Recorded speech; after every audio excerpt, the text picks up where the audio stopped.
মুদৈবাৰী ব্লকৰ সৌজন্যত গেৰুৱা VCTC আৰু নিষ্কালাগাঁও VCTCৰ পৰা প্ৰায় 150ৰ অধিক আজি মোৰ নেতৃত্বত আহি UPPLত জইন কৰিছে। আশা কৰোঁ আগন্তুক দিনত আমাৰ প্ৰায় 1000 মানুহ BJP আৰু BPFৰ পৰা আহি UPPLত জইন কৰিব আৰু ইয়াত কোনো BJP বা BPFৰ এই মুদৈবাৰী সমষ্টিৰ পৰা নাম নিচান নোহোৱা হৈ যাব।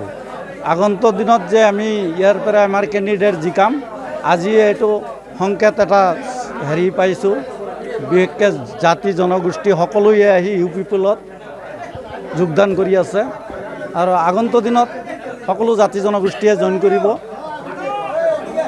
বিশেষকৈ গেৰুৱা মুদৈবাৰী গেৰুৱা আৰু হকুনবাহী বালিপাৰা নিষ্কালাগাঁও এইবিলাক যিমান আছে আমাৰ মানে VCTCবিলাক সকলো জাতি জনগোষ্ঠীৰ মানুহে আহিব আৰু বিশেষকৈ আমাৰ যিটো বেংগলী মানুহ তেওঁলোকে যেনেকৈ আকলি লৈছে আমাৰ UPPLক মানে এইটো আমাৰ এনেকুৱা সংকেত মানে খুব ভাল সংকেত বুলি মই ভাবোঁ। আজি 15 আগষ্ট হয় যে ভাল দিন দেখাৰ কাৰণে হয় আৰু এই পবিত্ৰ দিনটো আজি যদি দেখাৰটো অধিক BPFৰ কৰ্মী যোগদান কৰিলে আপুনি কি ক'ব তেওঁলোকক?